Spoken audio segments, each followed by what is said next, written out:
Hello, everyone. Good morning, good afternoon, and good evening.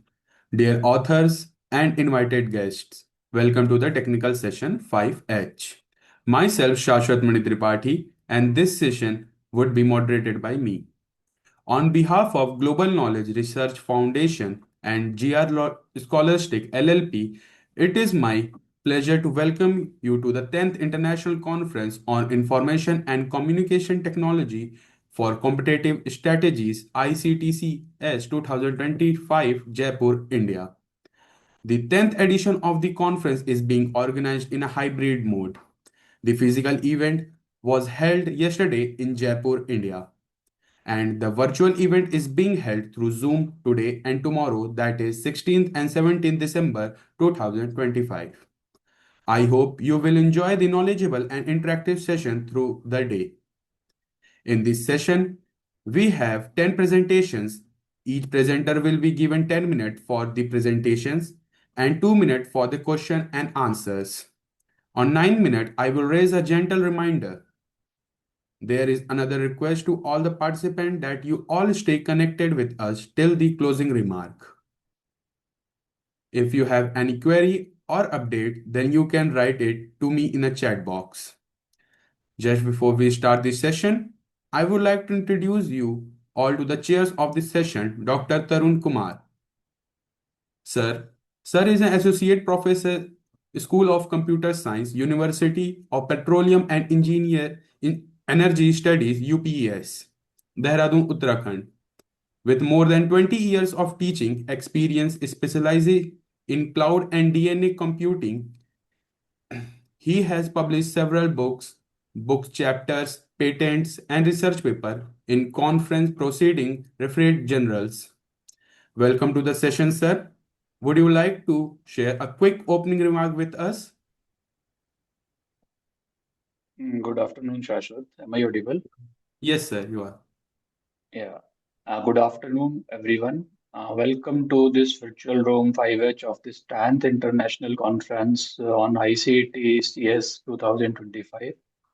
As Shashwat has already told about me, that I am the associate professor. My name is Tarun Kumar, and I am having the privilege of chairing this session today.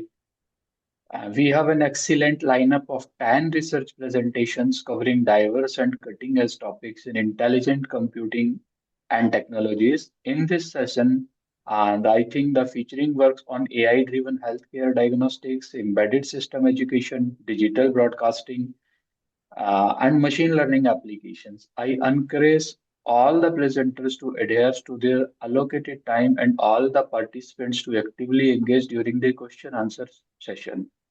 Uh, I think let's begin our first presentation. Thank you, and let's have a productive session. Thank Thank you, you, sir. Shashwat, for introducing. Thank you, sir. Now I would like to start with the paper. Yeah, Uh,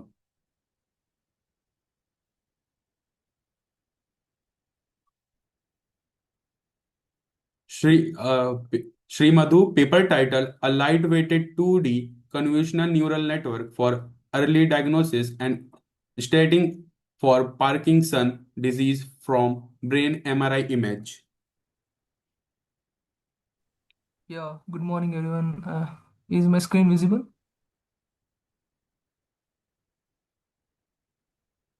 Hello? Yes, your screen is visible. You may Yeah, please okay. begin with the presentation. Yeah. Yeah, good morning. Myself, Sri Madhu Nagraj Bhatt. I'm from Global Academy of Technology, Bangalore. So, our paper is on a lightweight 2D convolutional neural network for early diagnosis of staging of Parkinson disease from brain MRI image. So, we'll be going through the contents. Yeah, we'll go with the introduction. Okay, so as we know, Parkinson disease is an progressive neurodegenerative disorder that affects motor functions such as tremor, rigidity, and slow movement. Early diagnosis is extremely important because the treatment at the early stages can significantly improve the patient quality of life. So basically, for the Parkinson disease detection, we use the MRI. Deep learning provides objective diagrams. One second.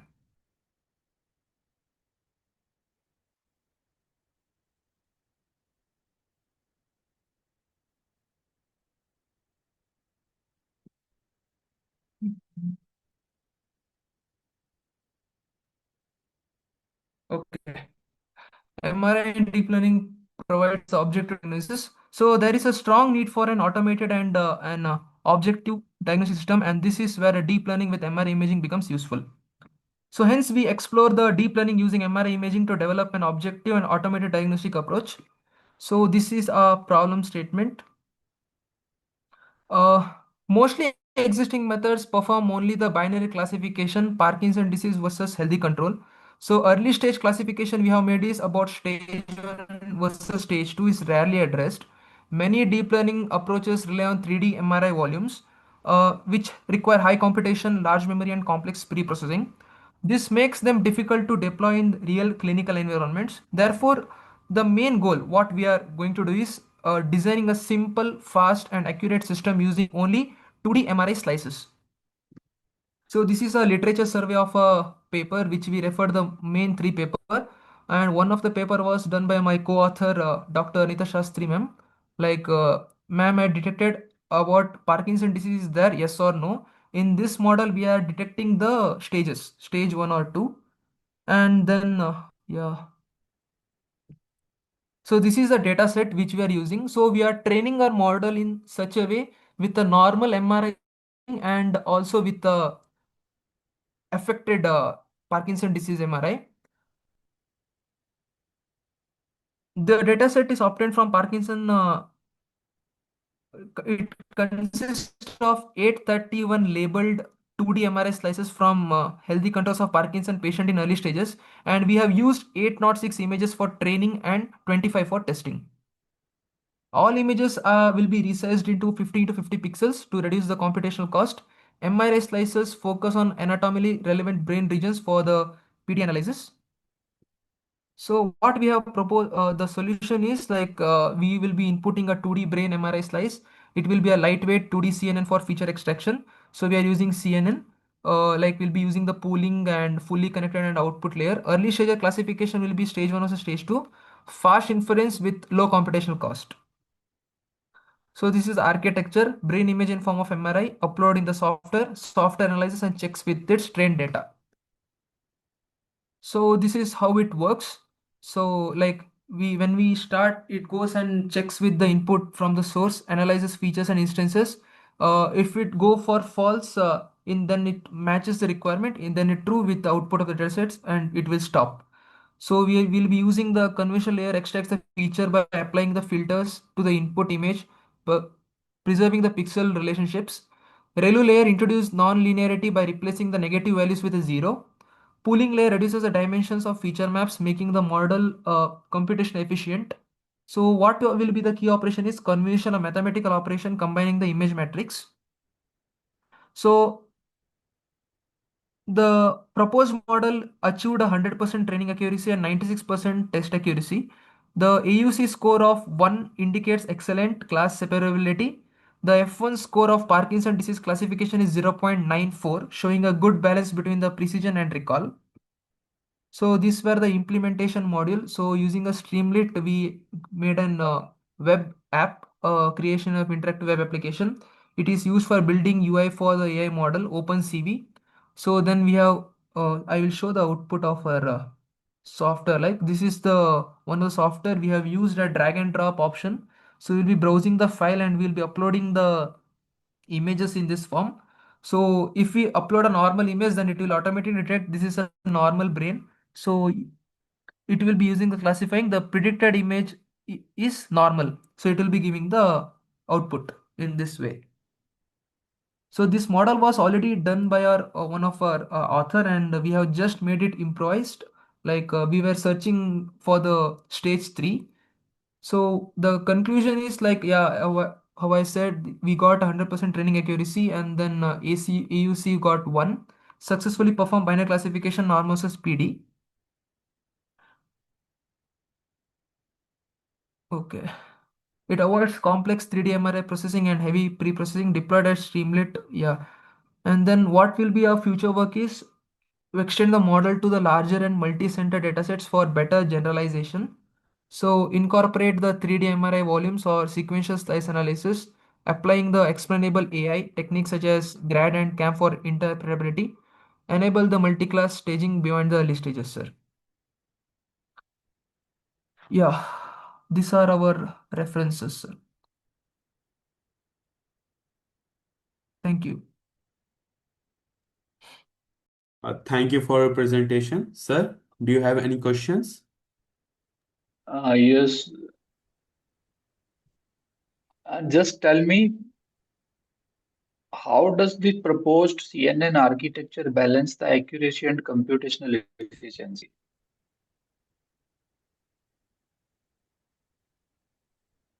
Hello, am I audible? Yes, sir, you are audible.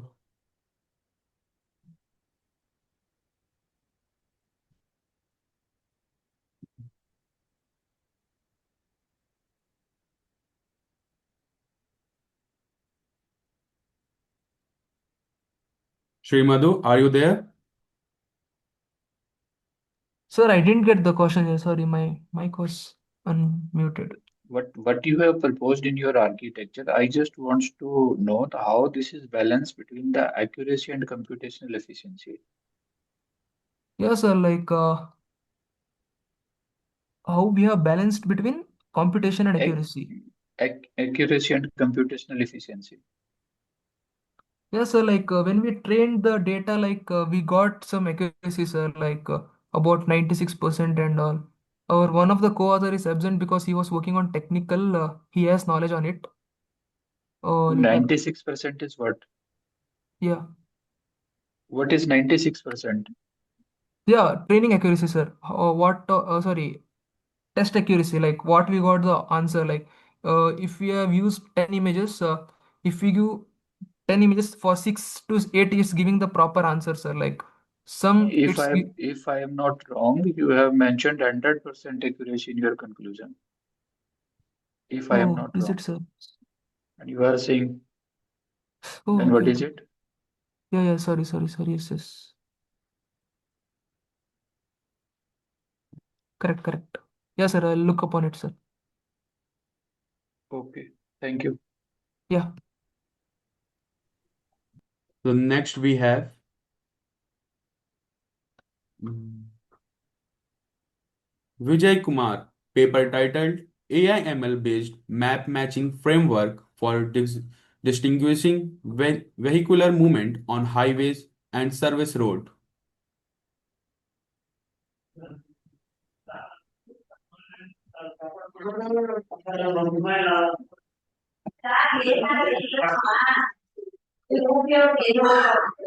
Good afternoon, everyone. Our project title is CIML based map matching framework for distinguishing vehicular movement on highways and service road. And I'm from ATME College of Engineering, Mysore. Am I audible? Yes, you are audible. You are audible, but there is a lot of noise behind you, right? Sorry, sir. You are audible, but there is a lots of noise from your side. 1 minute, sir.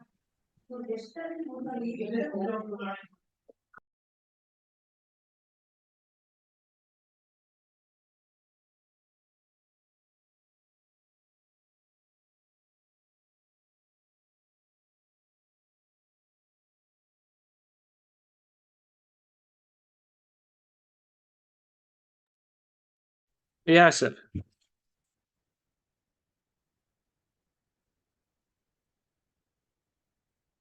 So, a problem statement is that in urban traffic, congestion and traditional navigation system fails to classify road types. And the proposed system that we have implemented is we have planned to put the AI into this our project. And for the centralized platform, a web-based system combining real-time route simulation, multiple vehicle visualization, and AI-powered decision making in interface. Impact that we have achieved 98% accuracy compared to the traditional system by implementing AI. So the introduction for our project is that we have implemented AML map matching. We have distinguished the service road and highway road according to the vehicular movement using OSRM and OSM. It demonstrated high reliability in testing, achieving 95% accuracy as stated. And we have also implemented the Gemini AI chatbot. Our object is that we have accurately classified vehicular movement on highway road and service road. As of we have developed an AML based model to improve GPS trajectory, as there will be more like noise in GPS. So the AIML actually classifies and it declass the noise will be very low when we implemented the AIML, and it makes sure that the vehicles are going in a proper, like they have been distinguished. And we also created a real-time routing simulation system and support traffic analysis so that it is following the rules as stated. So the traditional system uses it actually relies on geometrical and topological approaches to align GPS and data road networks. The system uses distance and connectivity, so they uses map the algorithm called as geometrical and topological. The traditional map matching uses geometrical and topological approaches. The classify of road types or optimize routes based on vehicle categories. Manual or static routing often leads to inefficient paths. So the traditional map matching is not yet like updated. So the disadvantages are stated below: inaccurate classification between highways and service road, poor performance under noisy or low sampling GPS data, no support for multi-vehicular real-time simulation, limited adaptability, and lack of AI-based decision making and automation. So the existing system doesn't implement the AI-based decision making system, so that would be the disadvantage. The proposed system is that we have used AIML plus deep learning to accurate classification. Sorry. So the modules are: we have collected the data and we have pre-processed before doing anything, like feature extraction from speed, direction, and acceleration, model training by LSTM and FNN, map matching, classification, real-time stimulation and visualization. So these are the modules implemented that we have first collected the data, we have featured extracted, and we have trained this model, and we have implemented the AI to map matching classification for the distinguish between highway road and service road. The advantages is that it is accurate and real-time intelligent and user-friendly integration, so the user can be interact with it very like user-friendly. Software requirements of programming languages that we have used are listed like Python, HTML, CSS3, and JavaScript, leaflet JavaScript. Frameworks for TensorFlow, uh, scikit-learn, Flask. Mapping, we are for the pre-processing and the data collection, we have used the openstreetmap.org, from where we have gathered the data of the street and the road, the sensors and all. OSRM and OpenStreetMap Gemini AI are the APIs used. We have also implemented the chatbot inside our software called Gemini AI, and libraries used as Pandas, NumPy, Matplotlib, and tools as Visual Studio Code and Jupyter Notebook. This is the system design. We all can see. This is a user interface and Gemini chatbot that we have implemented. In front end, we have user interface, as we all know, and Gemini AI chatbot to interact, so that the user can interact and feel it is like user friendly. In the back end, we have map matching algorithm, from which it is connected to vehicle routing, traffic management, and distance time analytics. From that, we have integrated the IoT, through which the GPS, smart traffic, and vehicular sensors are all combined together, and it actually states like how the integrations is being done, whether it is the highway road or the service road. This is also another example on how we have classified these and which logic we have used. The chatbot vehicle types, as of it is two-wheeler or three-wheeler, four-wheeler, and other things like start-stop stimulation and real-time analytics statistics. The implementation overview: the data pipeline we have connected as collect, clean, smooth, feature, extract, through which the model is being trained. Features user latitude, longitude, and speed headings, acceleration, through all of which we have trained the data like OSM link candidates. And model training and architecture are being done by LSTM, transformer style encoder, feed forward neural link network, and hidden Markov model, plus graph constraints. These are the screenshots of our project. Route visualization, we have to log in here by putting our credentials as a user logins. And for start planning, And these are the features that we have, like smart route planning, multi-vehicle simulation, and AI-powered assistant, advanced analytics, worldwide coverage, and real-time updates. This is the AI route assistant where we have implemented the Gemini AI, through which a user can ask any questions regarding the that road, specific road, about the highway road or service road. It will give real-time answers for it. These are the steps, and by entering location, it calculates routes, stimulates vehicles, and optimize analysis. This is a preview of our project. Here we enter the start point and the destination. We press on click route, calculate route, the clear map. It shows the route for which we have, whether the car, truck, or bus, or the bike or auto cycles, which route will that particular vehicle take in order to optimize the route flow. These are the other statistics of like destinations, time, estimated time, and also the backward route too. The conclusion is this AI-powered map matching.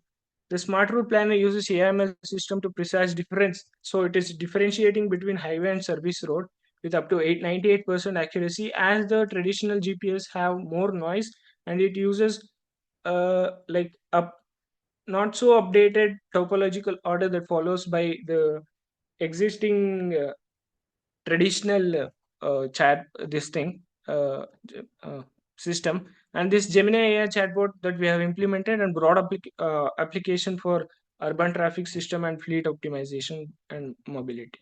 Thank you.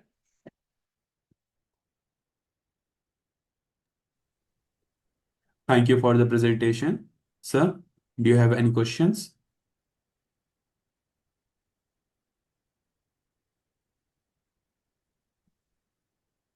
Sir, you are mute.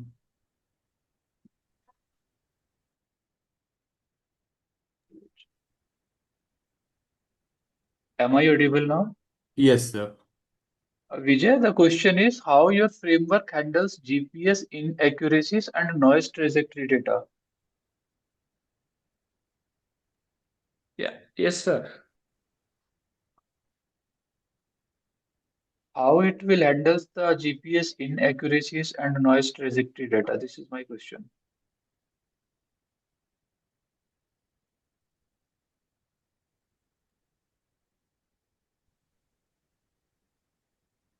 So the method is that the GPS uses topological connections where lanes overlap. If there are more than 2 3 lanes, they overlap, and in that conjunction, it doesn't really actually shows the proper like route. So we have implemented the AI to make it differentiate properly. And how does your proposed framework accuracy compare with the traditional map matching algorithm? Yeah, that's what, sir. We have the model training that we have done through LSTM and FNN makes it more like classified to it. Okay, thank you. Thank. Next, we have Saturunjay Kumar, paper titled CNN FCN LSTM based multimodal framework for disease diagnosis using medical imaging, EHR, and ECG signals.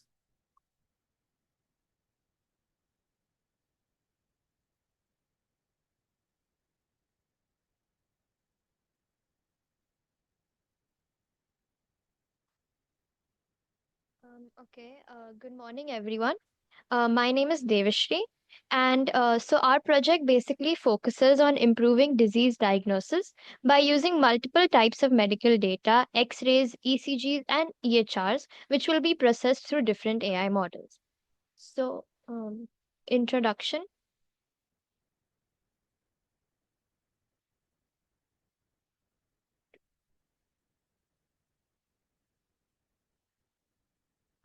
So this will be the table of contents.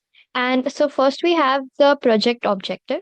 So, as we know, artificial intelligence is playing a big role in the healthcare industry today, especially in improving your disease diagnosis. As we know, most of the existing systems depend on only one type of medical data, like X ray or ECG, which limits their accuracy. In real life, doctors look at multiple reports before they make a decision. Our project's aim is to integrate multiple medical data types into one AI system. So our project's aim is basically to develop a AI-based system which will be used for disease prediction by using multiple types of medical data. We're using X-rays, ECGs, and EHRs, which will be processed through CNN, LSTM, and FCN models. For X-ray images, we are using CNN because X-rays are 2D images, and CNNs are designed in such a way that they can extract the spatial features like the edges, shapes, and the abnormal regions. For ECG signals, we're using LSTM as ECG is a time series signal. LSTM can capture the temporal dependencies and the heart rhythm patterns. For EHR data, we are using FCN because it is structured and it is tabular. It will efficiently learn the relationship between the patient features such as the age, the lab results, and the medical history of that patient. All of these models will be integrated into a Streamlit dashboard, which will be easy use by which can be used by doctors and researchers. And finally, by combining predictions coming from three data types, we can achieve more accurate and reliable diagnosis. In our literature review, we found out that most of the existing systems use only one type of medical data, like X ray, ECG, or EHR, and they only use one type of AI model to process that data. There is no system which has been deployed yet which combines different data types by using different AI models. Therefore, we decided to build one system that includes all three data types with different models and which will be deployed for real use.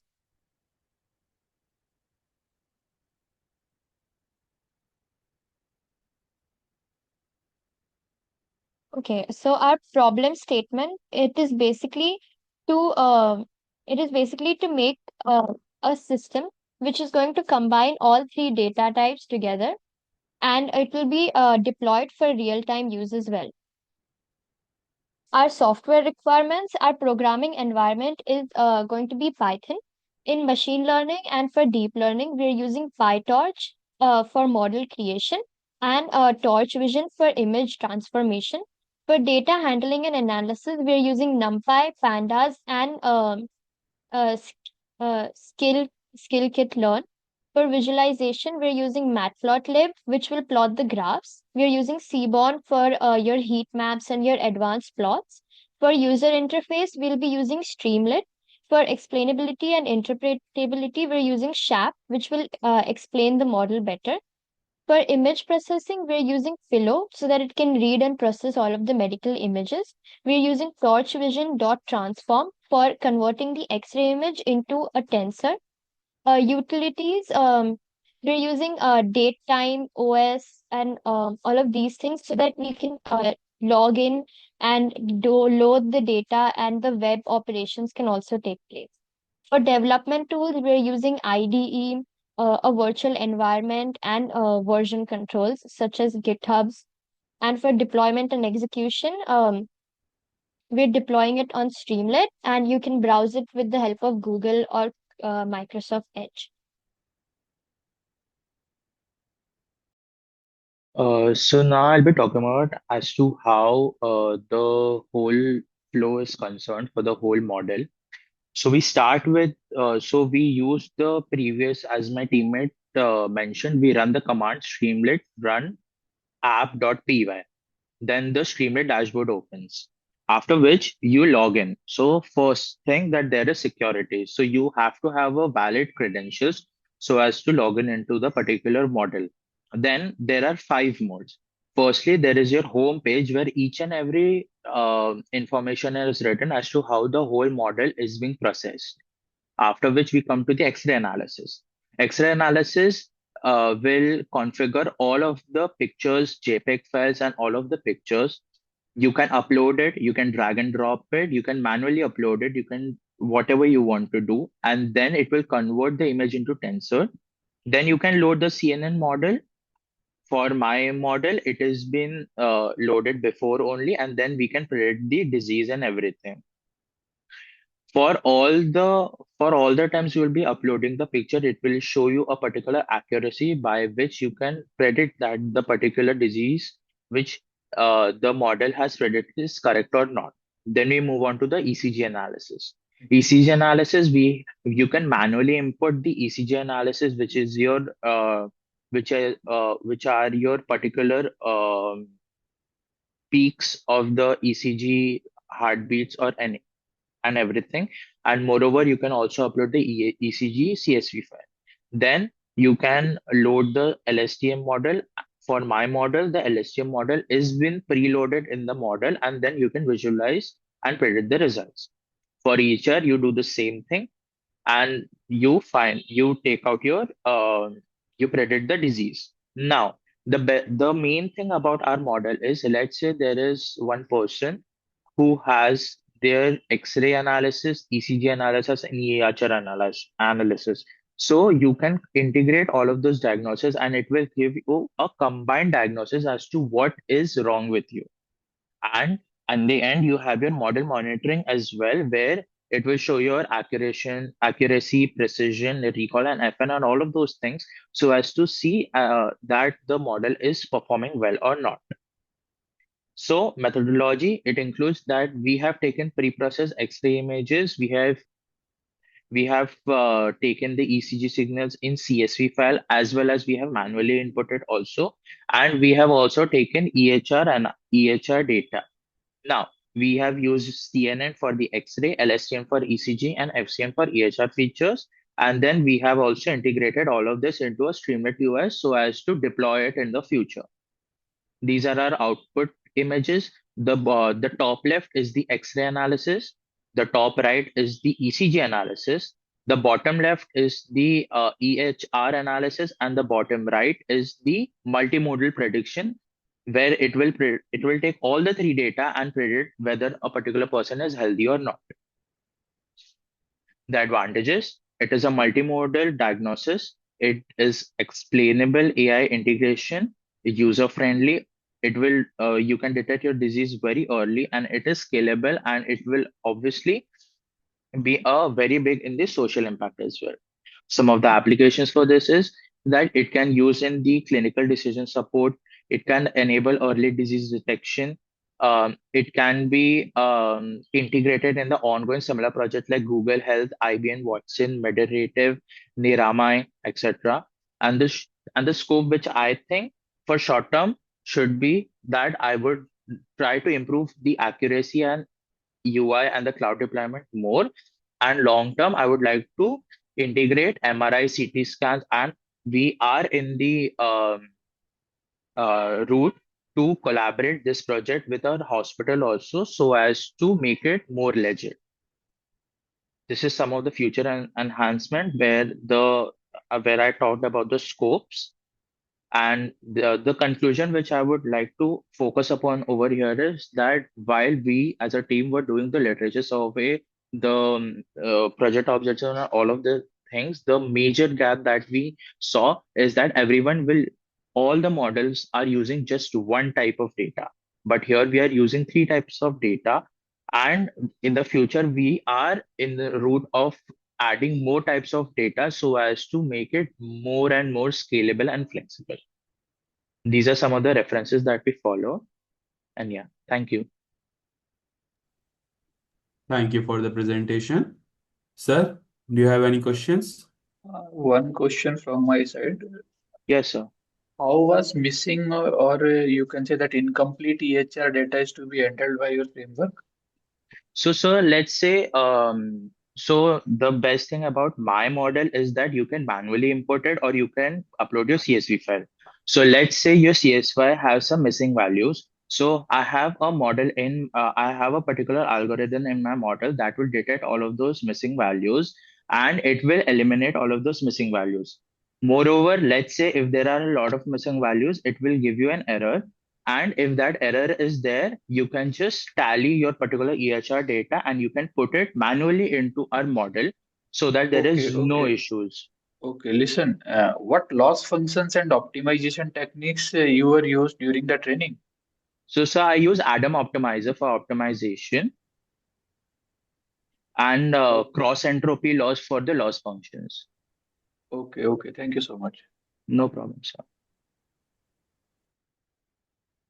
Okay, so next we have Sanit Reddy, paper title Design of Brent Kung Adder using GDI technique.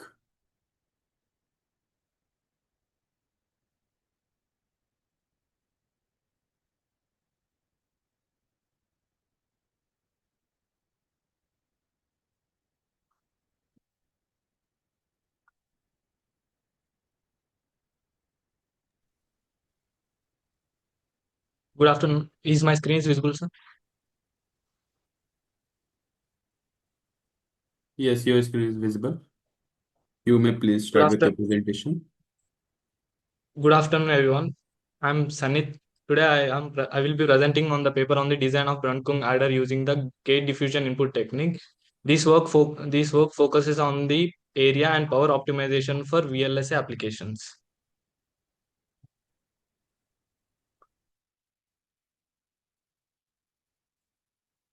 This paper presents an optimized implementation of Brunckung adder parallel prefix adder utilizing gate diffusion input technique with primary focuses on area reduction. The GDI methodology facilitates the significant reduction in transistor count compared to the conventional CMOS implementation while maintaining comparable performance matrices. The power consumption analysis conducted with cadence spectra shows the modest improvement while maintaining acceptable performance with only increasing delay compared to the conventional implementation. The layout optimization was performed using the cadence encoder for optimal area utilization. The area delay of power product ADP metrics demonstrates the overall improvement, making the implementation particularly suitable for area constrained VLS applications where moderate speed performance is acceptable. Confirm, Confirming the viability, the GDI technique for area optimization in parallel prefix adder architecture with particular efficiency, the Brunckung topology due to the inheritable radiance fan-out requirements and balance structure. The Brunckung adder is a logarithmic depth adder that reduces carry propagation delay, making it highly efficient for faster addition in arithmetic operations. Gate diffusion input GDI technique is the technique that optimization technique. GDI is a method to design complex logic gates with a fewer transistor count, significant reducing power consumption and delay in digital circuits. These are the literature survey that we have took for our project, where this uses the normal conventional CMOS techniques to reduce and different types of adder techniques that to be implement for using the multiple process. The object to this paper aims to be Brunckung adder using GDI technique to enhance area miniature and reduce power consumption. The software we used is the Cadence Virtuoso tool using 90 nanometer technology to improve to implement our the adder circuit on the Cadence Virtuoso tool.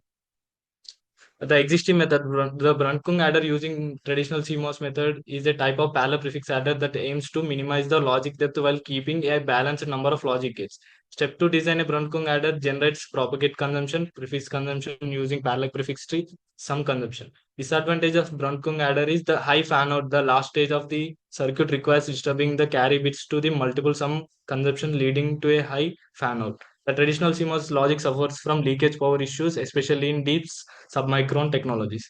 Our proposed method is GDI diffusion input technique is a power efficient design technique used for implementing digital logic circuit. It is an improved alternative to the traditional CMOS.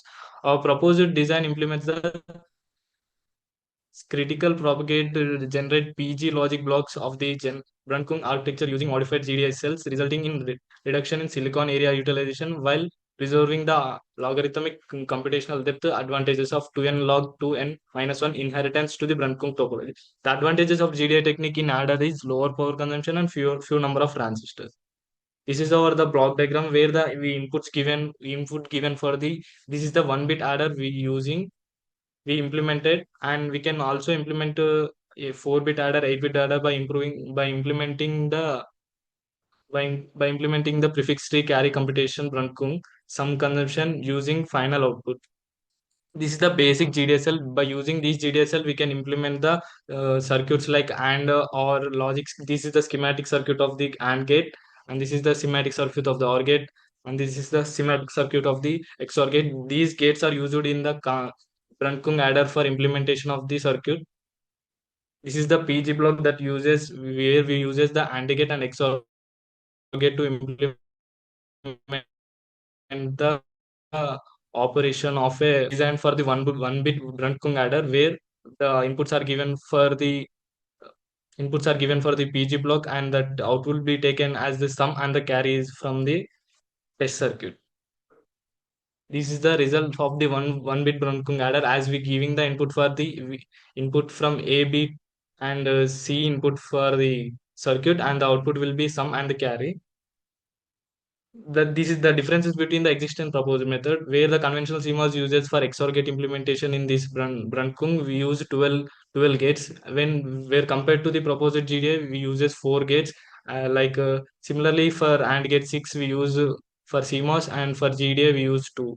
For implementation of the PG block, we use 28 transistor gates. For implementation of uh, PG with GDA logic, we use only 12 gates. By this, we can say that the area, the while the transistor count reduces, this tells that the area also reduces, and by this there is no lot of effect on the process.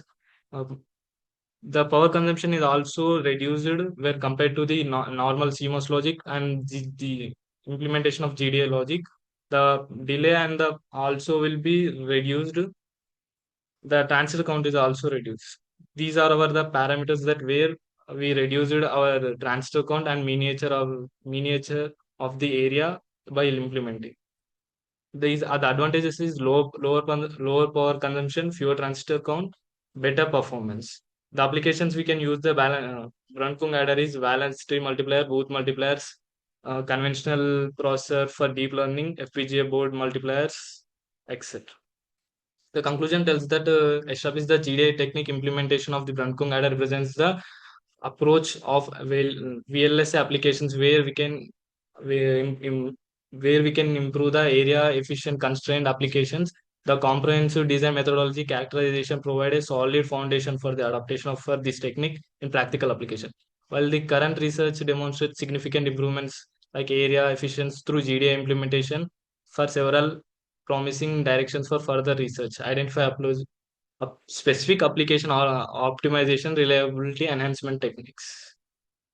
These are the references we have to, and thank you. Thank you for the presentation. Sir, do you have any questions? What are the challenges arises in designing this GDI based circuit, like such as voltage swing degradation and noise margin issues? Sir, by using that GDA technique, we can reduce that First threshold of all, voltage. listen. First of all, tell me, did you design this one? Sir, Have you designed this one? The article title is Design of Bradkung Adder using GDI technique. Now, yes, sir. We have designed, sir. you have designed that. What are the challenges arises in designing this one? In terms of like voltage swing degradation, or you can say that noise margin issues.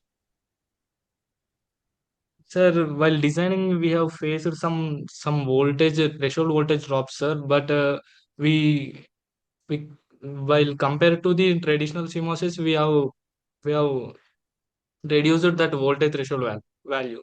So it can be improving by implementing that. We can improve that delay will be reduced and the area will be also reduced, sir.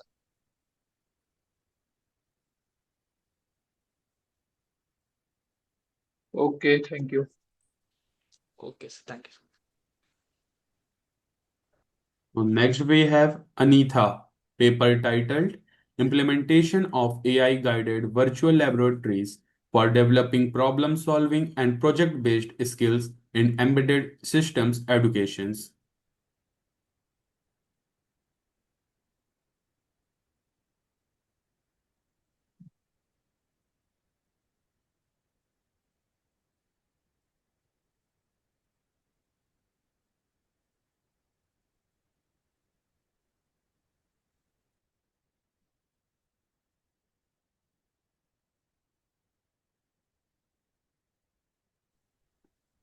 Sir, is it visible?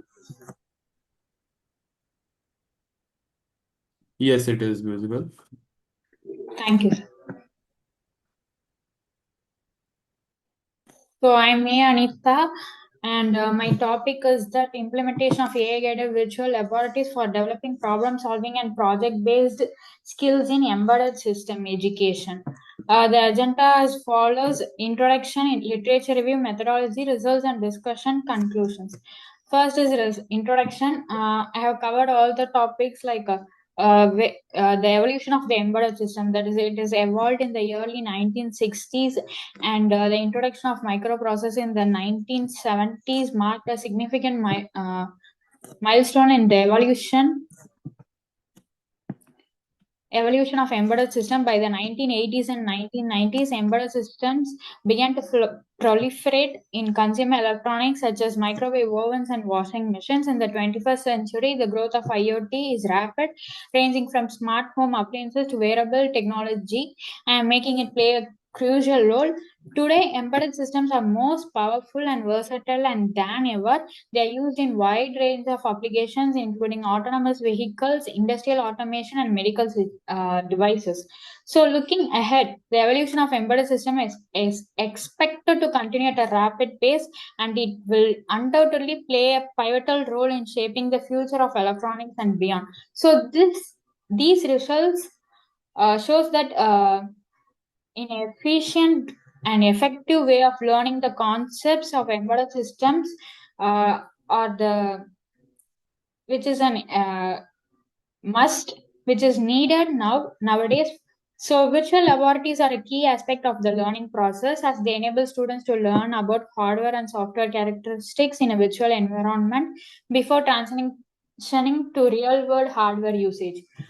So literature review. First is that embedded system. These are the general components of embedded system include a microcontroller or a processor, which is the heart of the embedded system, memory, which is the brain of the embedded system, and FPGA or ASIC, diagnostic port, human interfaces, DAC, digital to analog conversion, actuators, ADC, analog to digital conversion, sensors, auxiliary system. And next is the virtual laboratory tools or the platforms with their highlighting features like Proteus, which is very popular in academics, and MP Lab XID plus XC8, which is for PIC microcontroller, and Kale micro version for 8051 and for ARM Cortex, and some of them, and etc.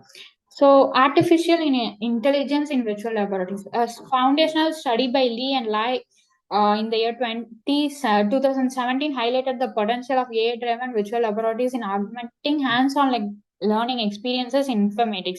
This research concludes that integrating AI into virtual laboratories offers a significant benefit in informatics education, and it provides learners with a safe, repeatable, and flexible and experimental platform.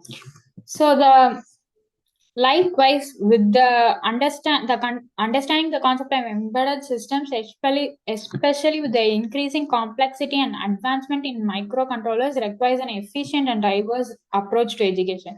Therefore, the integration of AI guided virtual laboratories in embedded system, it presents a promising and emerging strategy addressing these educational needs.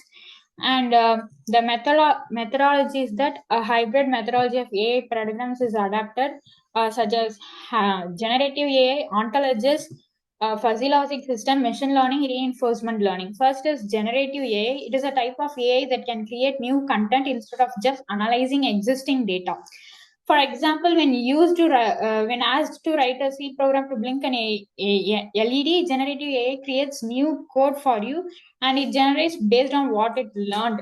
Next is ontology. It is a well-organized dictionary plus rule book for a specific topic that computers can understand. For example, object is a microcontroller. Relationship is that register, control, peripheral, sensor connects to microcontroller. So the rule is that a general purpose input-output register must be configured before use. So this reduces the common mistakes and makes systems smarter and consistent. It helps computers understand the concepts properly. Next is the fuzzy logic. Fuzzy logic is used when things are uncertain and are not exact. In embedded system, it can say that code is 80% correct and error is likely due to the timing. So it gives medium level hints instead of full answers. Next is the machine learning, which is a part of AI where computers learn from data instead of being programmed step by step. One of the simple example is that system sees many programs with errors, learn the common mistakes, and it predicts what error a new program might have. So there are two types of ML. One is supervised, another one is unsupervised. Supervised, it learns from labeled data with answers. Unsupervised learning, it finds patterns without answers. And thus, the ML, it allows computers to learn from data and improve without manual programming. And the methodology here involves training models such as decision trees and lightweight neural networks on learner code submissions labeled with error types, including compile time errors, runtime errors, syntax errors. Next is that reinforcement learning. It is a way of learning where a system learns by trial and error. For example, motor speed control in an embedded system. So, agent is the microcontroller, environment is the motor plus load. Action to increase speed or decrease speed. Reward motor reduces desired speed smoothly, penalty overshoot. So this is useful when exact control equations are hard to model. In embedded system, the reinforcement learning can be used where a microcontroller learns optimal control actions like motor speed or the power usage using rewards and penalties. So thus the procedure follows first select a tool to be used for study purposes such as AI guidance engine that integrates generative AI, fuzzy logic, and machine learning to assist users interactively. Then the error diagnosis module processes the simulation output and maps it to the error ontology. Next, the knowledge base is used to fix the embedded system concepts, code patterns, and register configurations. The feedback generator is used to convert AI output into actionable feedback, and the analysis module tracks learners' progress and suggests tasks. So the results is that to have a discussion. To evaluate the proposed methodology, we have conducted a survey and we have received a feedback from many students at the institute. This is the a percentage of the results in the table of form, and the results prove that the AI guided virtual laboratories will guide learners during coding and simulation, detect and diagnose errors, provide real-time feedback or suggestions, analyze the simulation results, adapt to different levels of learner expertise, guide learners to understand the concepts and workflow of the tools. And the percentage tabulated form here I have changed into a survey bar graph, and the PQRS and T represents that P represents that strongly agree, Q represents agree or neutral, and the S disagree, and T strongly disagree. So the percentage here shows that many people may agree with this concept, agree with this, and the second highest is the strongly agree, and which concludes that thus AI guided virtual laboratories not only reduce the rates but also manage time efficiency in the learning process, and it promotes self-study and builds confidence, ultimately preparing learners to work on hardware and industry level projects. Thank you, sir. Thank you for the presentation. Sir, do you have any question? Sir, do you have any question?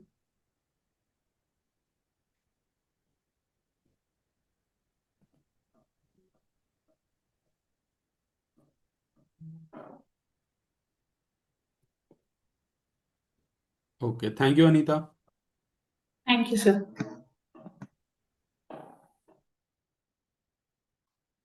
So next we have Devshri, paper titled Machine Learning Approaches for Digital Video Broadcasting, Signal Quality Assessment and Prediction.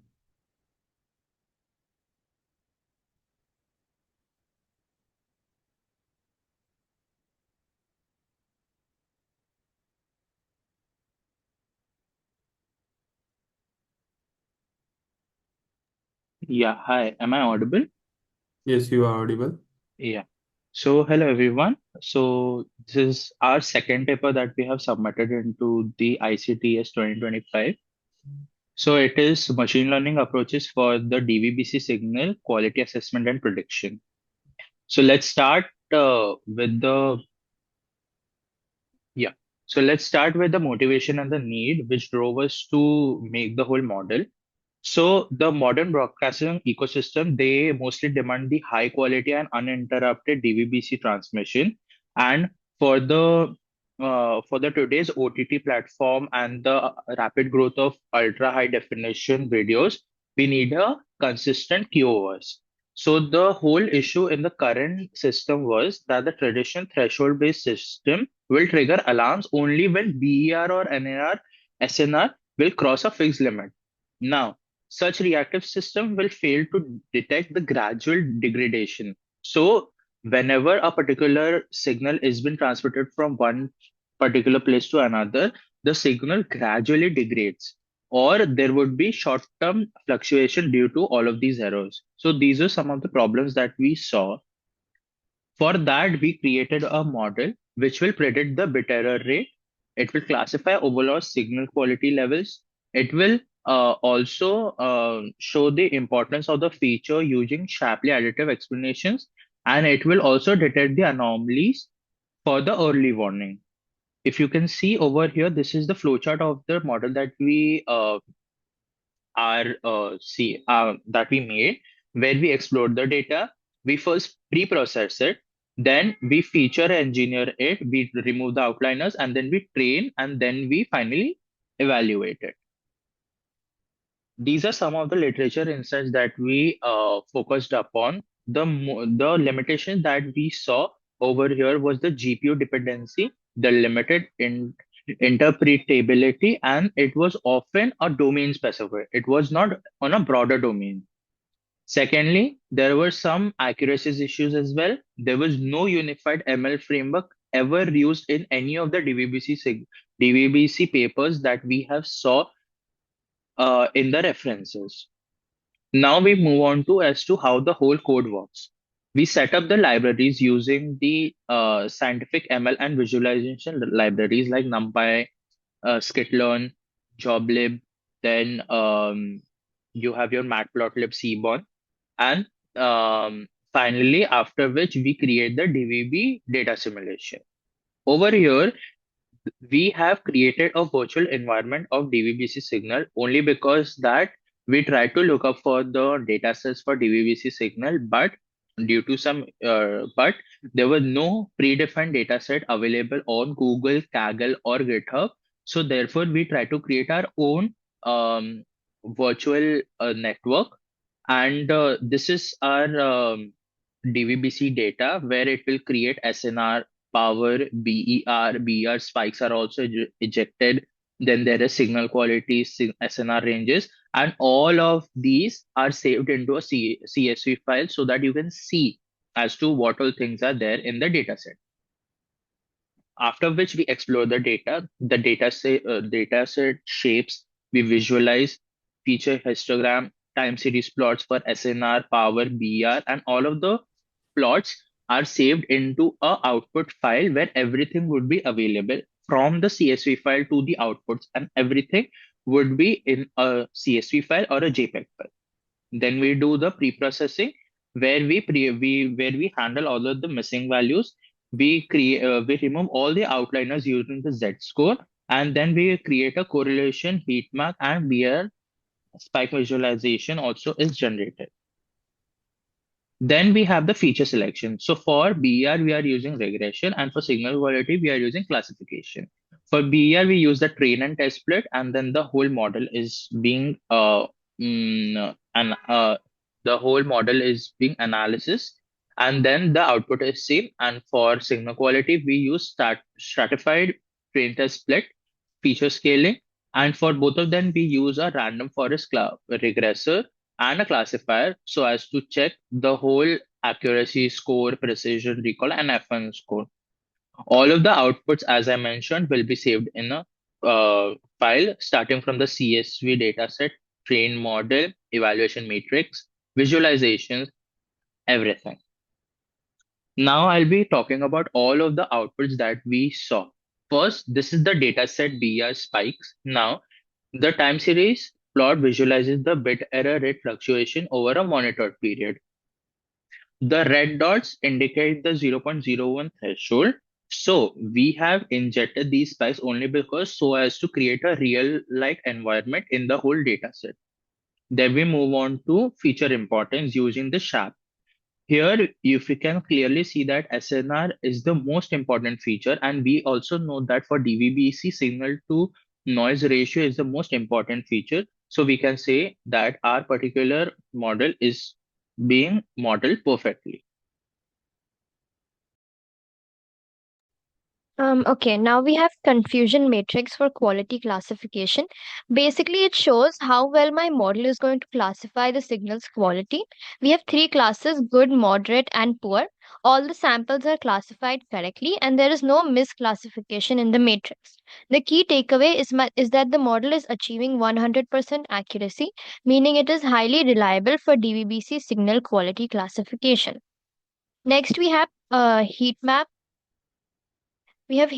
of the feature correlations. So basically, it shows how different features are going to be related to my BER.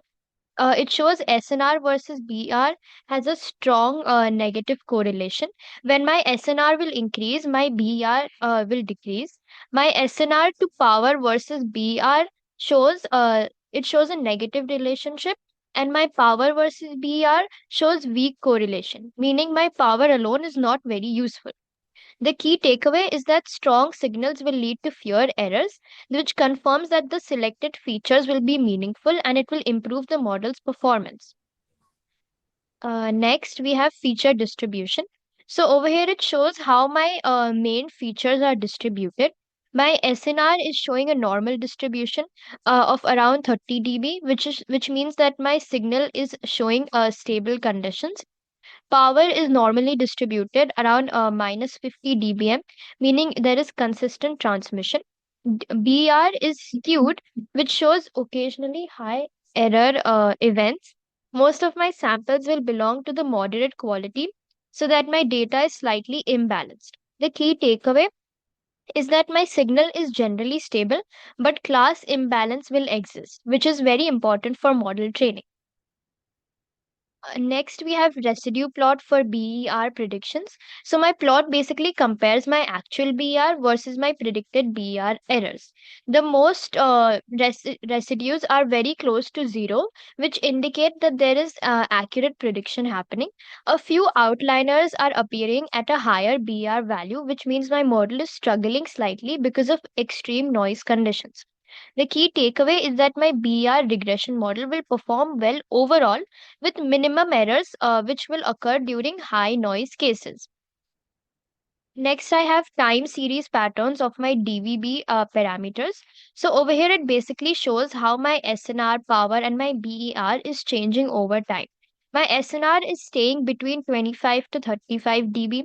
My power is around minus 50 dBm with small variations, and my BER is showing occasional spikes due to any interference or congestion. The key takeaway is that time based patterns will help in identifying the disturbance, and they will be useful for predictive maintenance and signal optimization.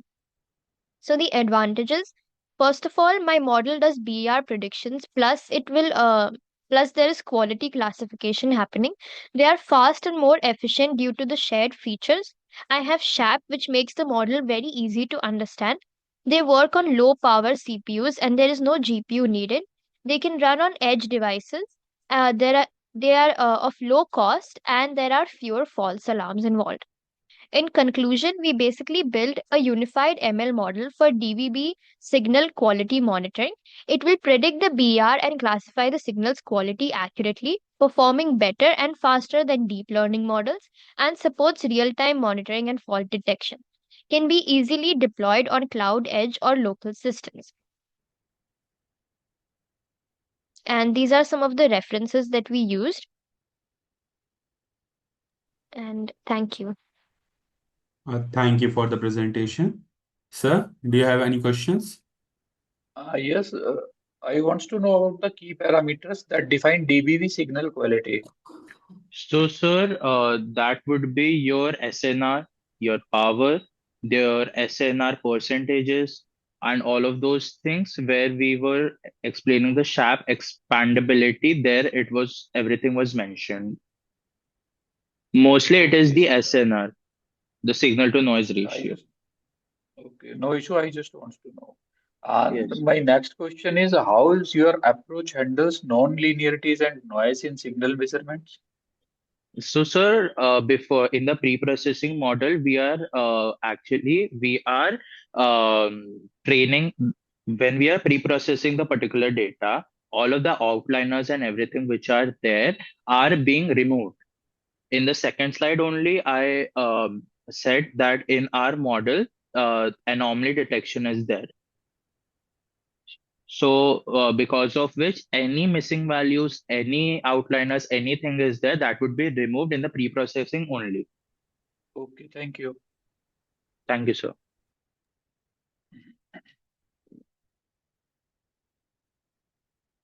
So next we have Suyash, paper title Nursling Intelligence Symptom Tracker and Appointment System for Infant Healthcare.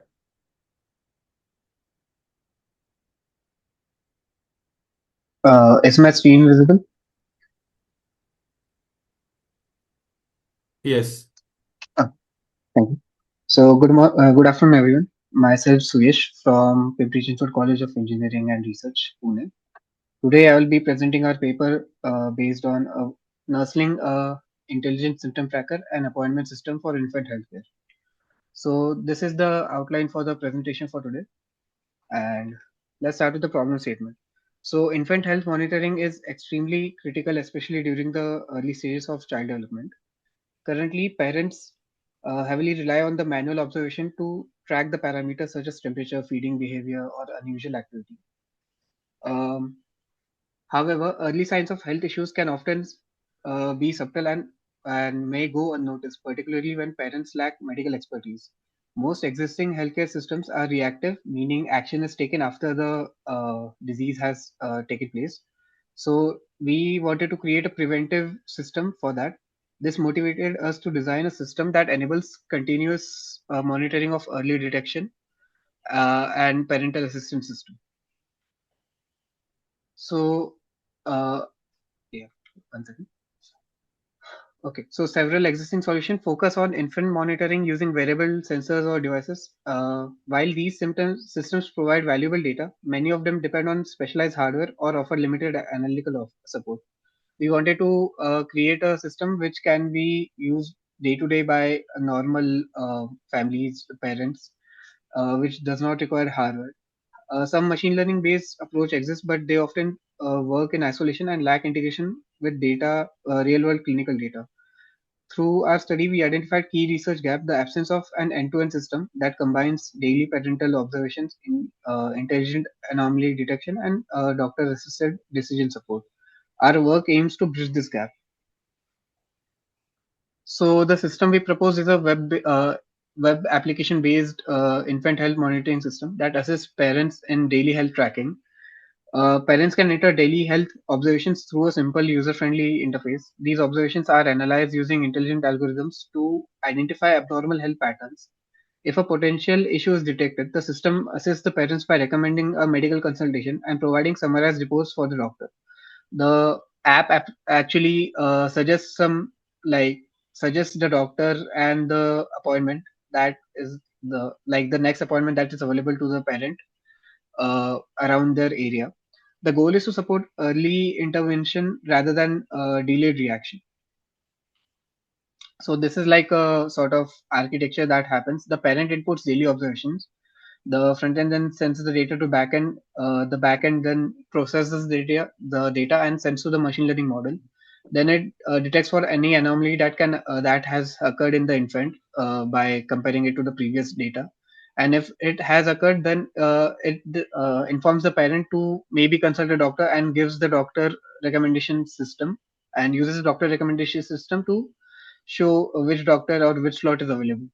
And then the doctor also gets the summary of the uh, daily data that has been tracked in the application, and Also gives a soft prediction of what might be the underlying issue with the infant.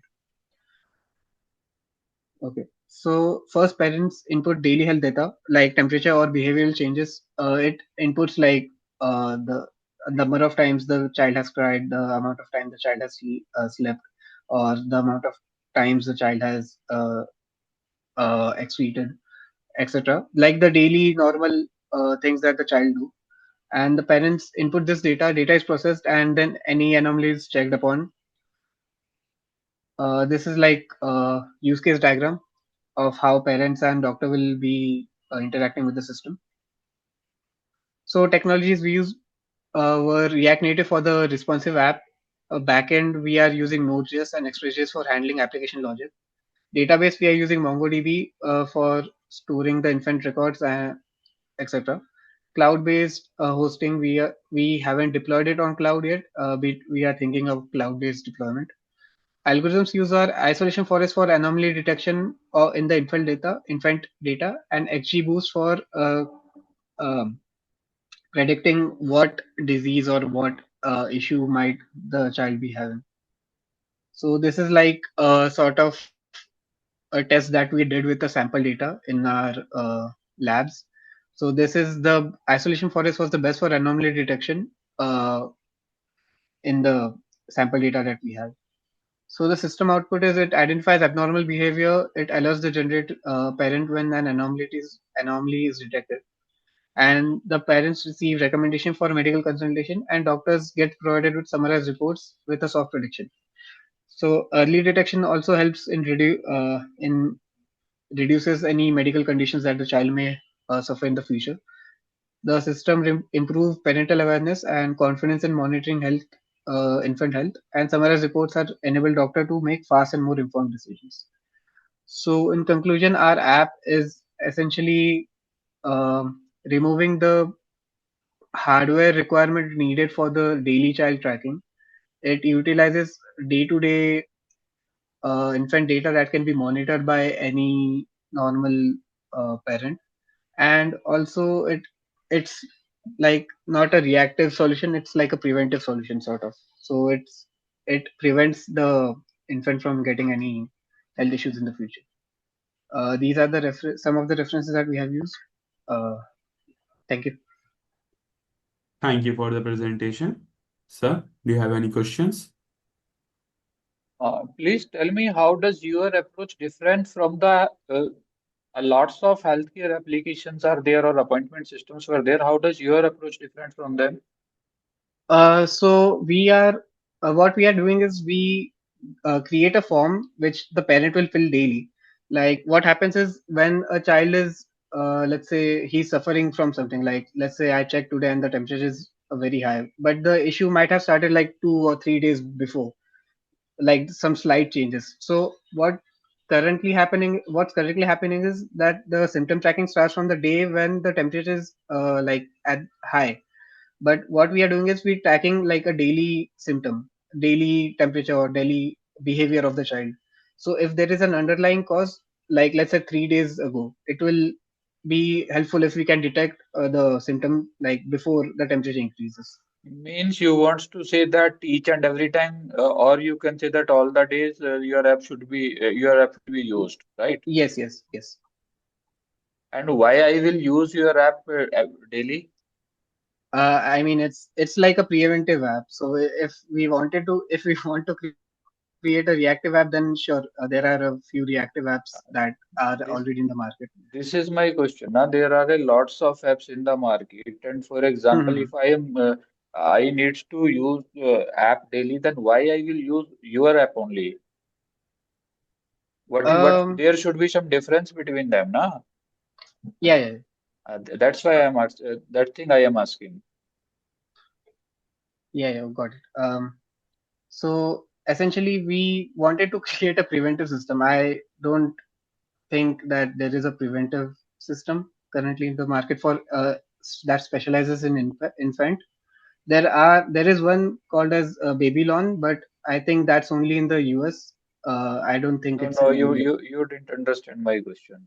Okay, leave it. Just tell me, Okay. how does the your system ensures accuracy and reliability in symptom tracking despite subjective parental reporting?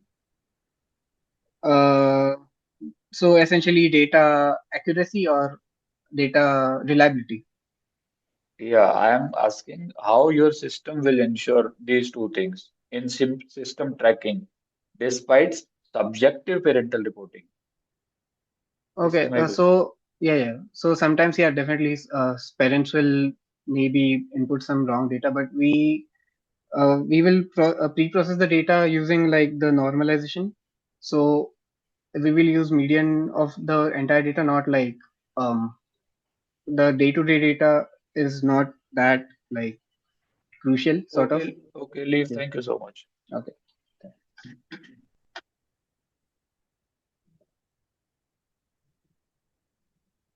Next, we have Debasis, paper titled Real-Time Scheduling Algorithms for High Throughput Bioses on Digital Microfluidic Biochips, a computational optimization approach. Debashish, are you there?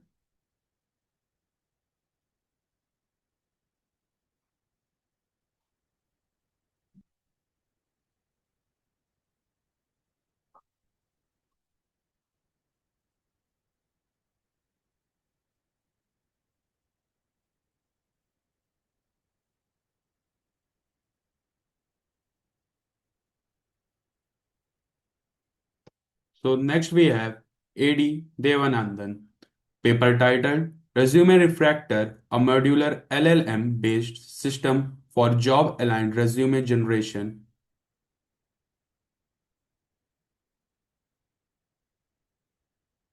Hello, Yes, am I audible?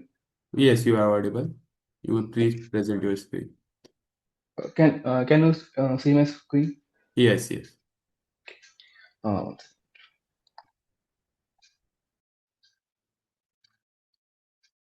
okay.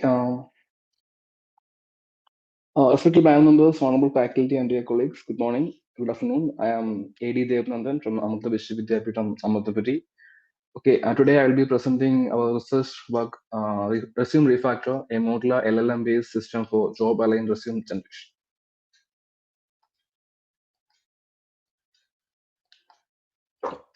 So, okay, the modern hiring pipeline increasingly rely on ATS systems, procuring candidate to customize resume for each job description. However, manual resume tailoring is time-consuming, error-prone, and difficult to scale. The existing resume tools either depends on keyword matching, static templates, or use black box LLMs that lack semantic grounding, user control, and reliable evaluation, often leading to hallucinated and misaligned content.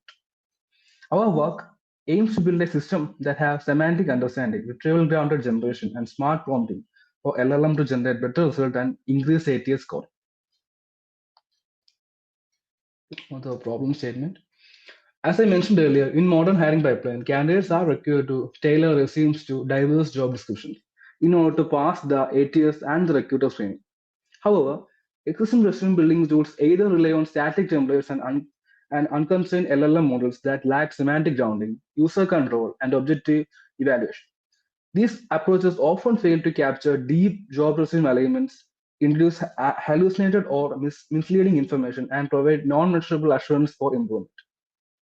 From a research perspective, the core challenge lies in designing a system that can semantically understand resumes and job descriptions, refactor resumes in a controlled and factual manner, and quantitatively evaluate align improvements while remaining transparent and user controlled. So these are some of the existing works that are still there. Uh, This is one paper which use the TF, IDF, and cosine similarity. They use keyword based. They use keyword based and actually 85% accuracy, but they lack semantic understanding. Another one is an SBIRD and ENIA. They lack limited parsing accuracy and format. They are format sensitive. And another paper, they use LLM based systems like ChatGPT and Gemini, but they're all black box models, and have they are prone to hallucination and have no grounding. And another is a multimodular parsing resume former. in say 2023 paper. In there is only passing is only there and no generation is there. Another paper is the ESCO based skill linking, which have weak implicit and multilingual skill detection.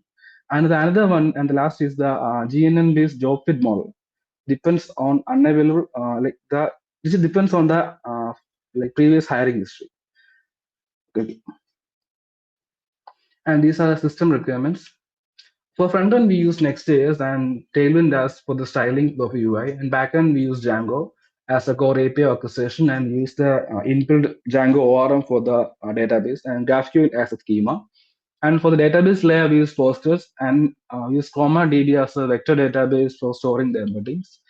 And use sentence transformer for the LLM and for the as LLM models we use DeepSeek R1 through OpenRouter and Llama 3.2 1 billion parameter as a local model.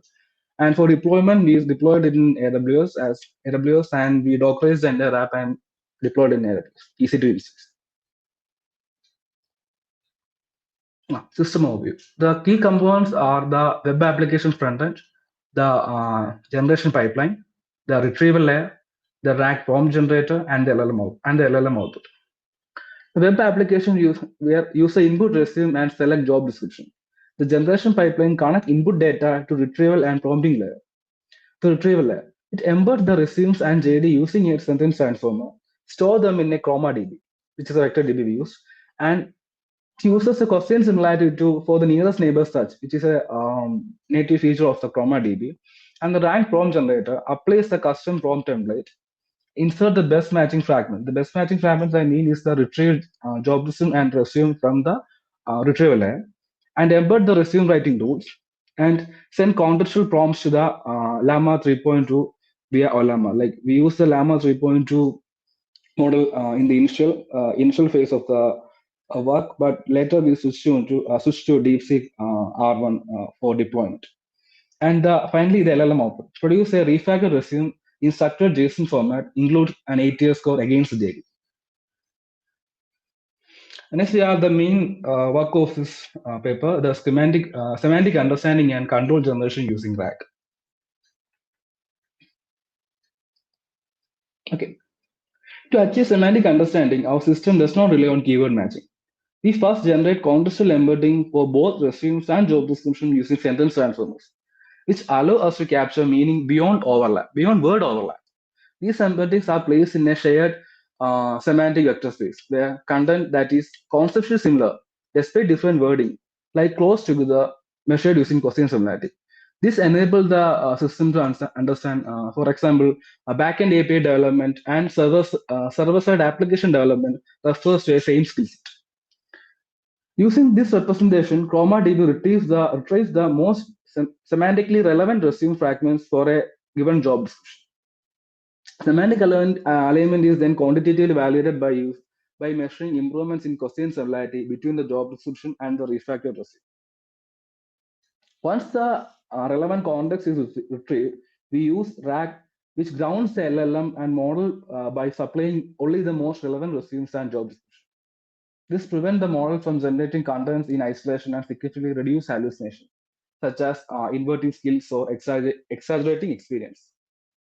After that, we use the DeepSeek R1 as a generator, which perform context-aware reasoning to align skills, experience, responsibilities with job expectation based strictly on the retrieved evidence.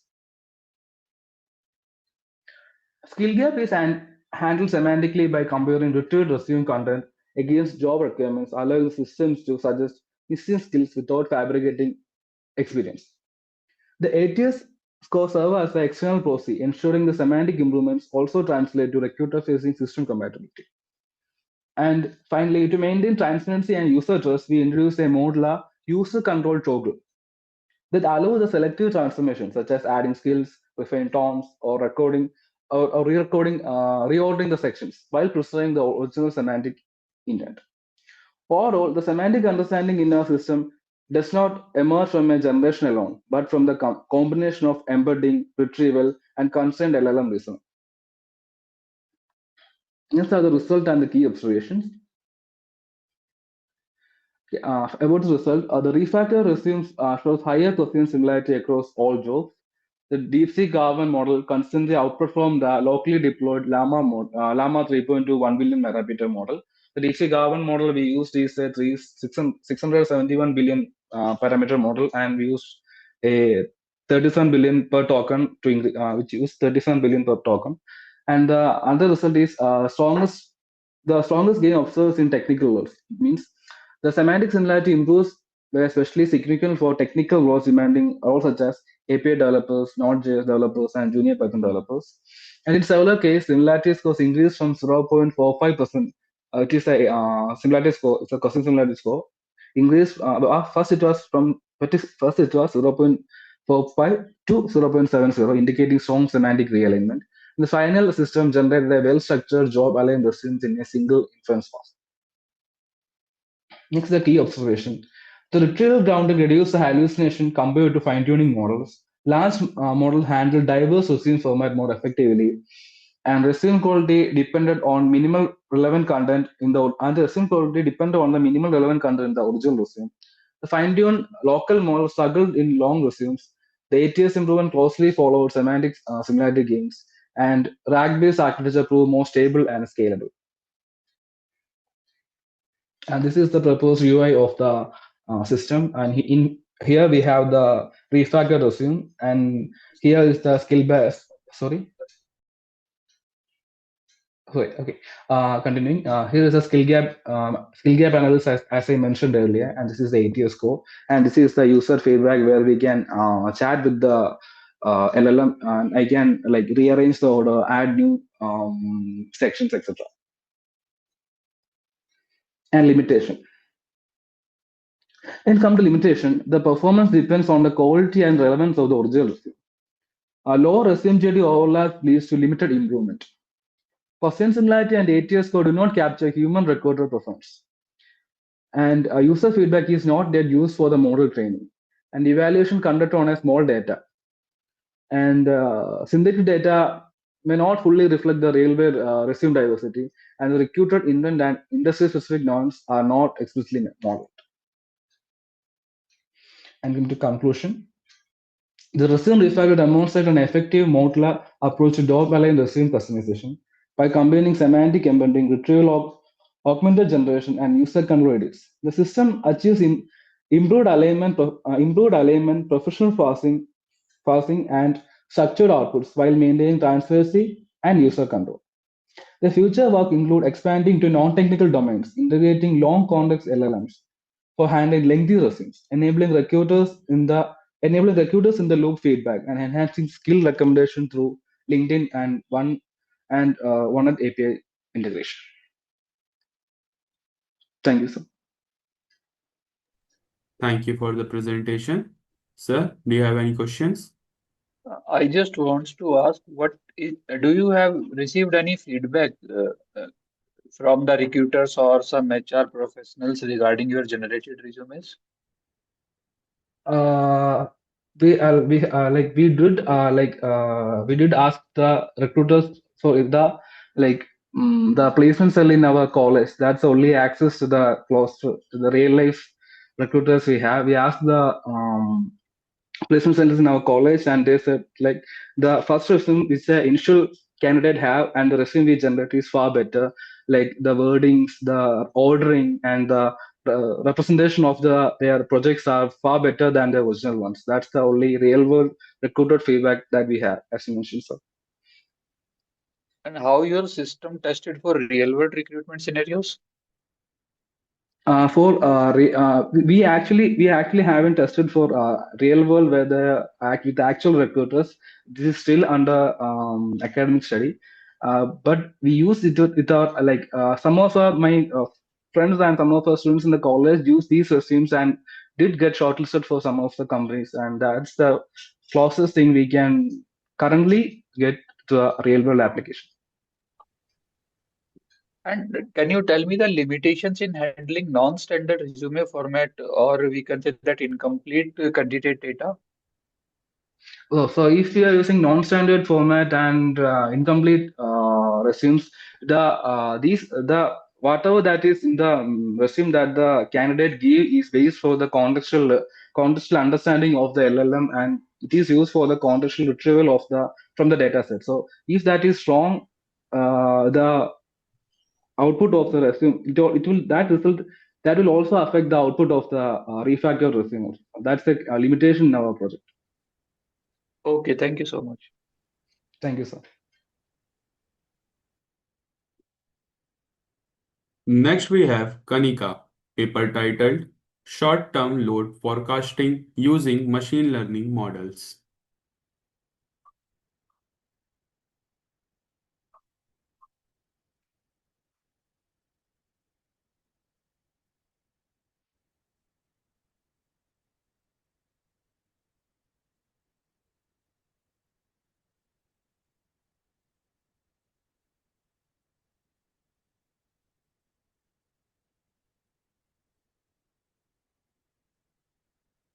Yes. Hi, am I audible? Yes, you are. Okay.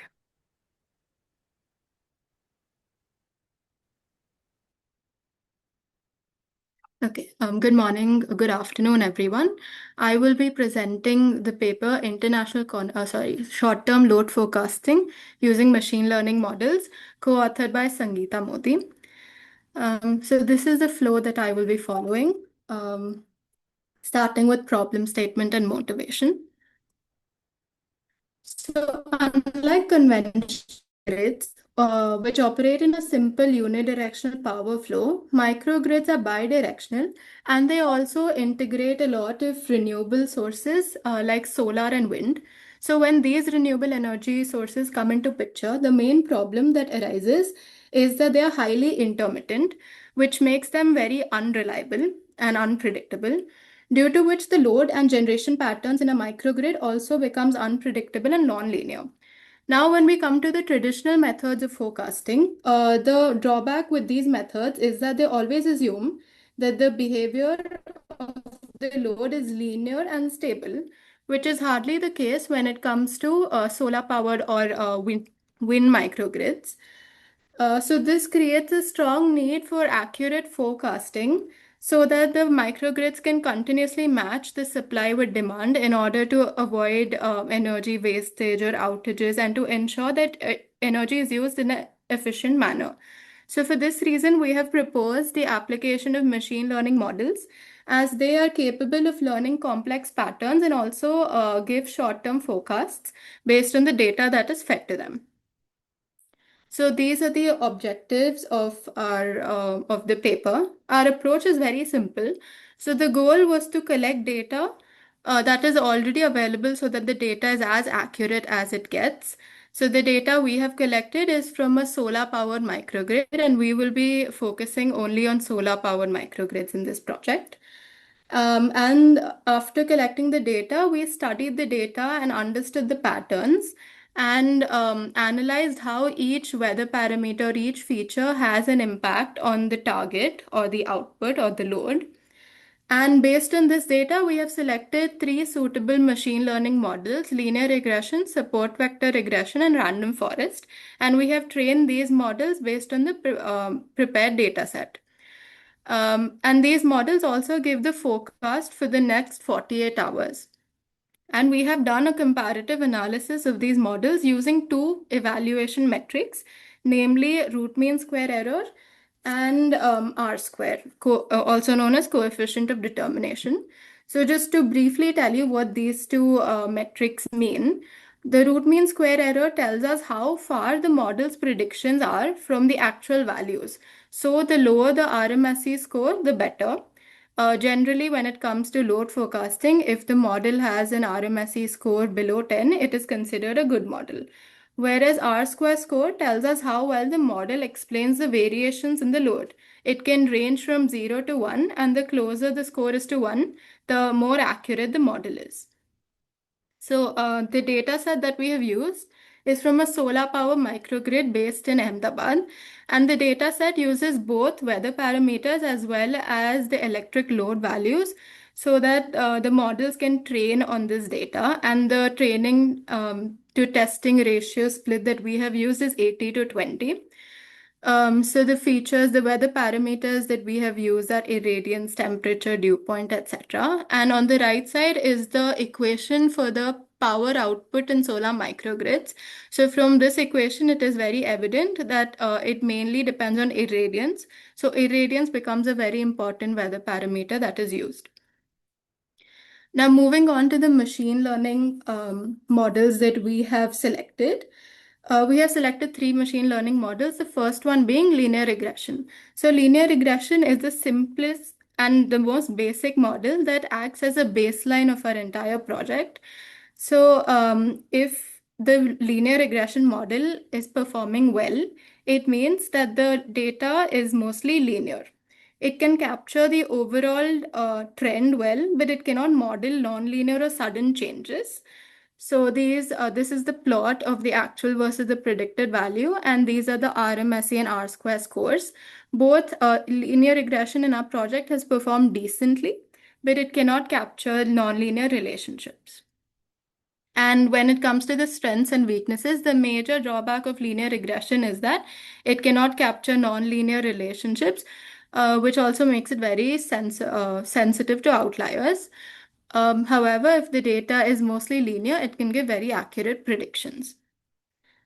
The second model that we have used is support vector regression. So what SVR does is it tries to fit a smooth curve within a certain error margin.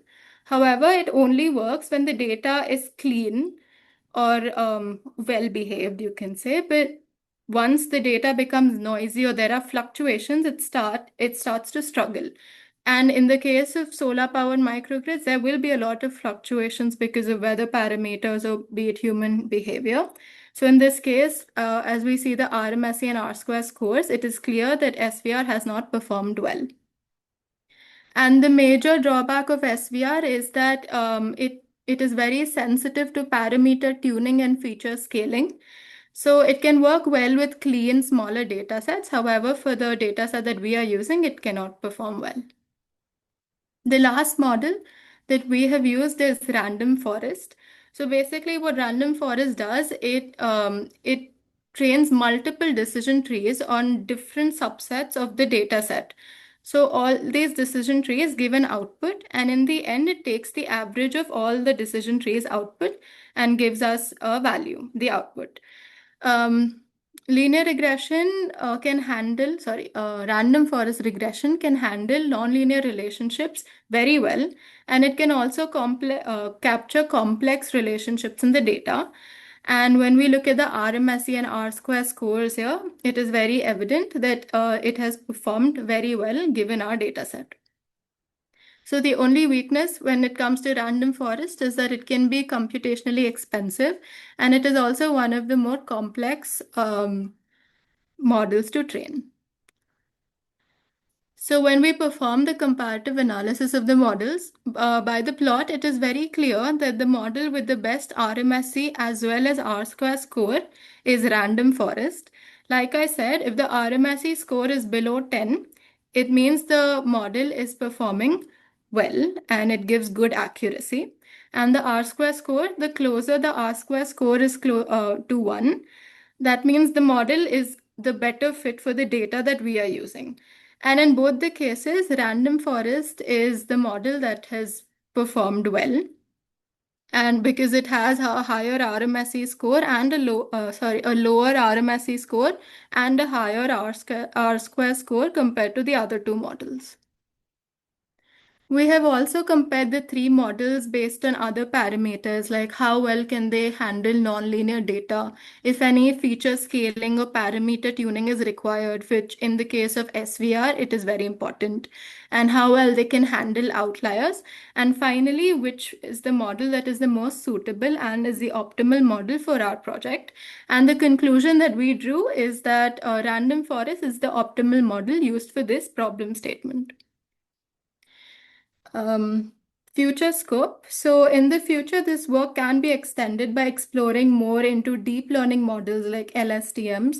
They are also specifically designed for sequential and time-dependent data. And another major step that can be taken is that the model can be implemented in real-time microgrid operations so that scheduling and energy management can be made more efficient. And if we incorporate more real-time inputs like the solar output or the battery charge levels, the SOC and everything, if we incorporate more real-time inputs, the forecast can also be improved and the accuracy of the forecast can be improved. So these are the references that I have used. And thank you. Thank you for the presentation. Sir, do you have any question? Yes, right.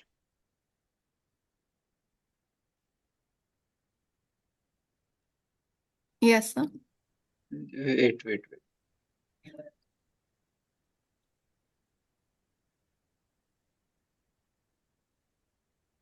What improvement you were observed in forecast accuracy and reliability? Yes, sir. So when it comes to traditional methods, they cannot be implemented for real-time operations, and also when it comes to renewable data, like traditional methods like ARIMA or exponential smoothing, they always assume that the data is linear and it behaves in a very predictable manner. However, with solar energy, it is very unpredictable because of its intermittent nature. So with traditional methods, the accuracy is very low and it is a very basic and simple model. So that's why we propose the use of a machine learning model so that it can capture more complex relationships and improve the accuracy. Okay, and how your framework handles non-linearities and seasonalities in load pattern? In the case of linear regression, it assumes linearity again, so it doesn't really handle nonlinear relationships well. In the case of SVR, it can handle nonlinearity up to some extent, moderately. However, because of the fluctuations, it becomes sensitive and again does not perform well. However, random forest, because each decision tree in a random forest is trained on a different part of the data set, it can capture the complex relationships like the output, that is the load, why it depends more on which feature. It can Okay, capture. Kanika. Okay, Yes. Kanika. Okay, thank you so much. Yes. Thank you.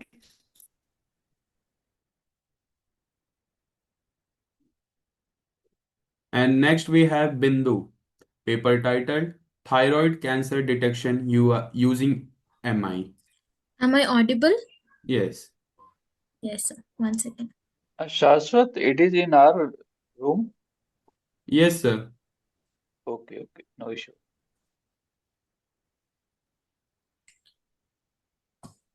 Is my screen visible? Yes. Okay. One second, sir.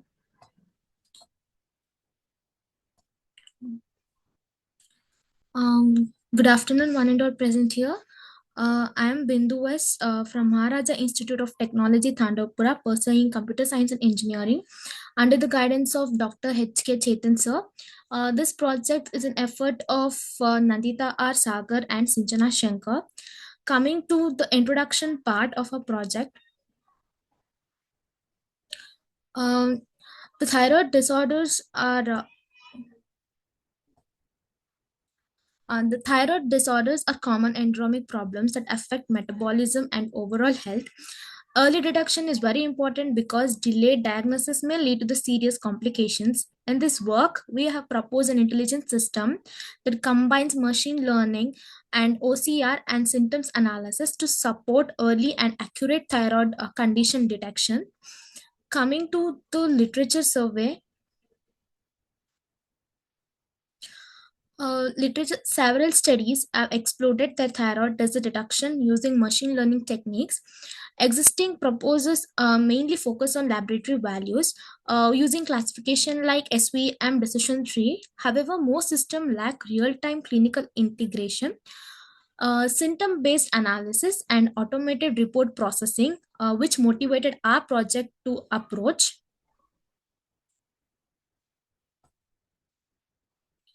Our proposed system is a web-based thyroid detection, health detection platform. It is integrated OCR for report reading, machine learning for prediction, and separate dashboard for patient and doctors. The system allows users to upload their reports or manually enter their value and receive instant diagnosis feedbacks. And even it supports both communicating to a doctor directly through the mails. This is how it looks like. These are the reports where a reports is uploaded to the test part. It directly fetches the report using the OCR methods, and down part the patient can even and they check on which symptoms they have, and the output will be like whether they have a cancer like benign or malignant based on their symptoms and the value of TSH33 and 34. Flow diagram.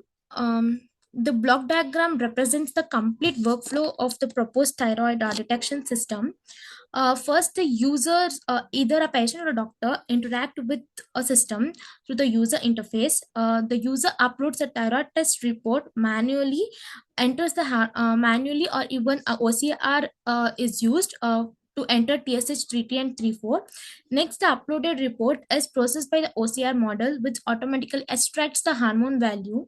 These hormone values are then validated and passed to the data preprocessing stage, where normalization and basic cleaning are performed. After preprocessing, the system combines hormones values with the selected thyroid related symptoms and forward them to the machine learning model. A random forest classifier analyzes the input data and predicts the thyroid condition as either being an malignant or benign. Finally, the prediction result is stored securely in the database and displayed on the patient dashboard. Doctor can access the same result through the dashboard to review the condition and provide future consultant. This integrated workflow ensures accuracy, secure, and real-time health assessment. Coming to the data sets, the data set includes the hormones values such as TSH, T3, and 34, along with the diagnosis labels. Data divided into training and data sets to evaluate the model performances. The data sets help the system learn the pattern related to benign and malignant thyroid conditions. Coming to the security and workflow integration of our system, the system implements a role-based authentication for the patient and the doctors. All the medical data is securely stored and transmitted. The workflow is fully integrated from data input to diagnosis with the email notification for report updates. Like this is how the role-based authentication is given, and when for each and every part the mail will be received in the format of I have uploaded the figure here. For every health track, booking an appointment with a doctor, for everything you will get an email saying that, which is very secure.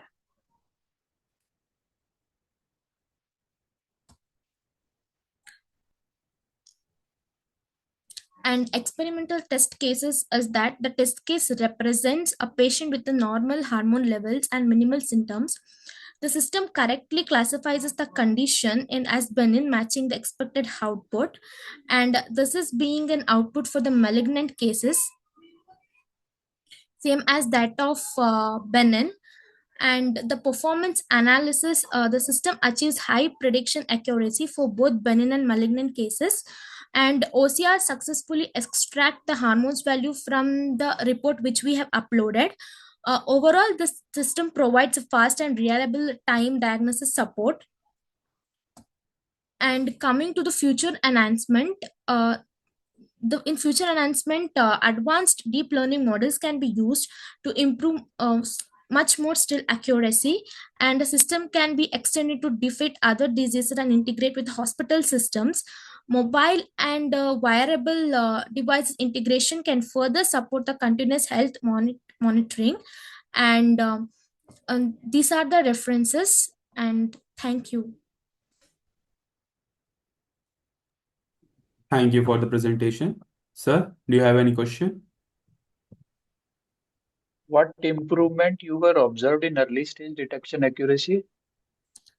So can you repeat the question? What improvement you were observed in early stage detection accuracy? Sir, is that when TSH 3 and 3 4 values are given and the symptoms are given, we can analyze and we can predict like what the patient are going under through.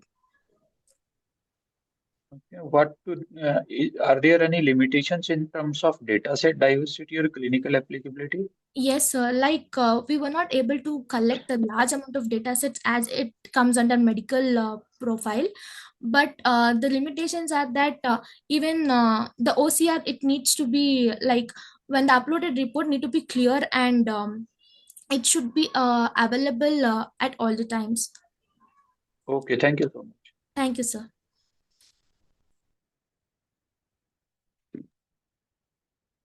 Okay. The next one is Devashish, the real-time scheduling algorithm for high throughput bypass on digital microfluidic biochip, a computational optimization approach. Devashish, are you there?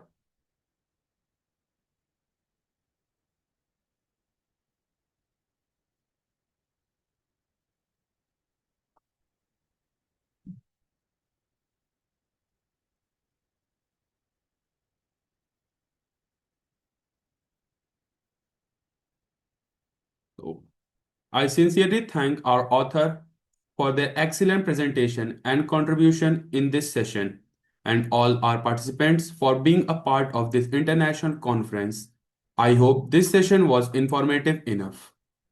We, on behalf of our whole team, thank you for the support and during this 10th version and all the previous 9 versions of the conference. We will be happy to have you in the 11th version in 2026. All the presenters would be getting their digital certificate through email within 2 working days. The publication will be live within 7 to 8 months. Kindly cooperate with the team of ICTCS 2025. Now, I also thank our session chair, Dr. Tarun Kumar, sir.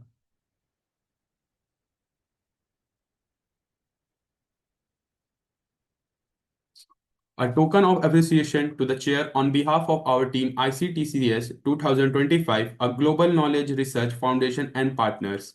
Thank you for your valuable presence. Would you like to share a quick closing remark, sir? Uh, So as we conclude this session, I would like to acknowledge the valuable contribution made by all the presenters. The research shared today reflect the diversity, innovations, and rigor that drive our field forward. We have seen how many emerging technologies, computational methods, and interdisciplinary approaches are addressing complex challenges and opening new opportunities for discovery and applications. I encourage everyone to continue this discussion beyond the session, forecasting collaborations and critical reflections. And on behalf of the organizing committee, I thank the speaker, participants, and audience for their encouragement and insights. Let's carry forward the spirit of inquiry and innovations into our future work. Thank you so much. Thank you, sir. I kindly request you all to switch on the camera for a quick snapshot for a virtual conference. Stay safe and take care.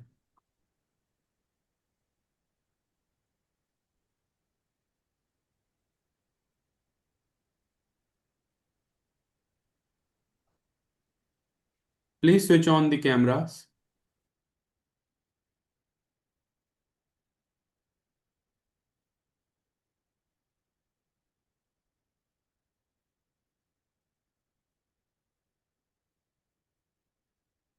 Thank you.